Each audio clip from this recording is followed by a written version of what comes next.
দিল্লিকে অবৈধ বাংলাদেশি অভিবাসী ও রোহিঙ্গা মুক্ত করার ঘোষণা দিয়েছে ভারতের ক্ষমতাসীন দল বিজেপি। রোববার দলটির নেতা ও ভারতের কেন্দ্রীয় স্বরাষ্ট্রমন্ত্রী অমিত শাহ এই অঙ্গীকার করেছেন, এমন খবর প্রকাশ করেছে news 18 O the Hindu.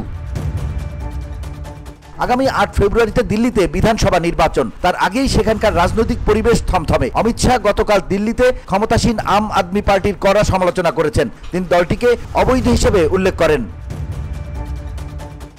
Amit Shah বলেছেন, দিল্লিতে 10 বছরের শাসনকালে অরবিন্দ কেজরিওয়াল ভোট পাওয়ার জন্য মিথ্যা প্রচার ও দুর্নীতিতে লিপ্ত হওয়া ছাড়া আর কিছুই করেননি। বিধানসভা নির্বাচনের প্রচারণায় অংশ নিয়ে অমিত শাহ নারেলার একটি জনসভায় বলেন, বিজেপি তার সমস্ত নির্বাচনী প্রতিশ্রুতি পূরণ করবে, দিল্লিকে বিশ্বের 1 নম্বর রাজধানী করবে। আগামী মাসের নির্বাচনে যদি বিজেপি জয়ী হয় তাহলে দিল্লিকে অবৈধ বাংলাদেশি অভিবাসী এবং রোহিঙ্গাদের হাত থেকে মুক্ত করবে বলেও ঘোষণা দেন বিজেপির এই নেতা।